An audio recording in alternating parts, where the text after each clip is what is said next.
School Podar jumbo kids ખાતે Christmas પર્વની શાનદાર ઉજવણી કરાઈ શાળા પરિસરમાં આયોજિત કાર્યક્રમમાં બાળકો અને વાલીઓએ ઉત્સાહભેર ભાગ લઈને તહેવારનો ભરપૂર આનંદ માણ્યો હતો। આ વર્ષે ક્રિસમસની ઉજવણીમાં માત્ર મનોરંજન જ નહીં પરંતુ બાળકોના જ્ઞાનમાં વધારો થાય તે હેતુથી દેશોના પ્રવાસ જેવી વિશેષ પ્રવૃત્તિઓનું આયોજન કરાયું હતું। આ ઉપરાંત ટેટુ સ્ટેશન તેમજ બાળકોને પોતાના મનપસંદ કાર્ટૂન અને ક્રિસમસ થીમ આધારિત ટેટુ બનાવવામાં આવ્યા હતા અને મનોરંજન રમતોમાં વાલીઓ અને બાળકો માટે વિવિધ રસપ્રદ રમતો રમાડવામાં આવી હતી। તેમજ મૂવી ટાઈમ તેમજ ફૂડ સ્ટોલમાં ખાણીપીણીના સ્ટોલ પર બાળકોએ મનપસંદ વાનગીનો લહાવો લીધો હતો। જેકેસી ગુજરાતી સાથે કેતન મહેતા, ભરૂચ। હું હિરલ પટેલ, પોદાર જમ્બો કિડ્સ કસકની હેડ મિસ્ટ્રેસ।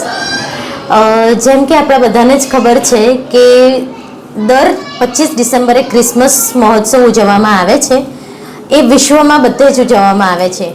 એ જ રીતે પોદાર જમ્બો કિડ્સ કસકમાં પણ દરેક મહોત્સવ, દરેક ફેસ્ટિવલ બહુ જ સારી રીતે ઉજવવામાં આવે છે। એ જ રીતે અમે લોકોએ ક્રિસમસ સેલિબ્રેશન પણ સેલિબ્રેટ કર્યું છે બચ્ચાઓ જોડે। ક્રિસમસ સેલિબ્રેશનમાં અમે છોકરાઓ પાસે ઘણી બધી એક્ટિવિટીઝ કરાવી છે।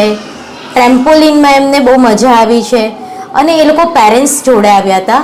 પેરેન્ટ્સે પણ અમારી દરેક એક્ટિવિટીને એન્જોય કરી અને અહીંયા પોદાર જમ્બો કિડ્સ કસકમાં આ બધું એટલે ઉજવવામાં આવે છે કે છોકરાઓને એક ફેસ્ટિવલ કે સેલિબ્રેશનની પૂરી માહિતી મળે, જાણકારી મળે કે કયું ફેસ્ટિવલ કઈ રીતે સેલિબ્રેટ થાય છે, એનું મહત્ત્વ જાણવા મળે।